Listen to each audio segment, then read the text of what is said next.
Hello সবাইকে, কেমন আছো তোমরা? অবশ্যই কমেন্ট করে জানিও। তো আজ হচ্ছে শ্রাবণ মাসের যেদিন আমি ভিডিওটা করেছিলাম সেদিন ছিল শ্রাবণ মাসের লাস্ট সোমবার। এর জন্য আমি মাহিদের বাড়িতে মাহিকে পড়াতে গেছি। আর তখন দেখছি মাহির মা পুজো করছে। আর তারপরে পুজো করার পরে মাহিকে স্নান করিয়ে জামা পরিয়ে দিচ্ছিল। আর তখনও কান্না করছিল, আমি নতুন জামা পরবো, নতুন জামা পরবো। লাস্টেও পরেই ছাড়লো। আমি আর কি করবো, আমি বসেছিলাম একটু।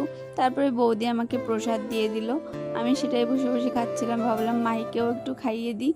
দুজনে মিলে একসঙ্গে খাচ্ছিলাম প্রসাদ। তারপরে কি রীতিমতো প্রত্যেক দিনের মতন বিকালবেলা আমি বেরিয়ে পড়েছিলাম বাড়ি থেকে দৌড়াতে যাওয়ার জন্য তেহট্টতে।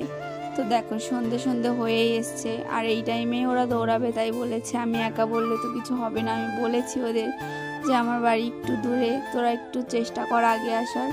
বাট তাও আসবে না। আমি সবার আগে চলে এসেছি। তারপরে আমার এই বান্ধবীটা এসেছে।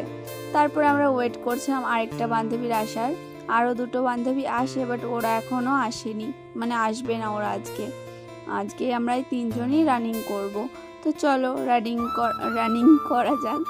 তো দেখো রানিং করার পরে মুখ চোখের অবস্থাটা দেখো, ঘেমে পুরো অস্থির। তারপরে কি রাত হয়ে গেছিলো, বাড়ির দিকে রওনা হলাম। তার আগে আমার কিছু দোকানে কাজ ছিল, সেগুলো কাজগুলো করে বাড়ি চলে এলাম। আজকের ভিডিওটা এই পর্যন্তই।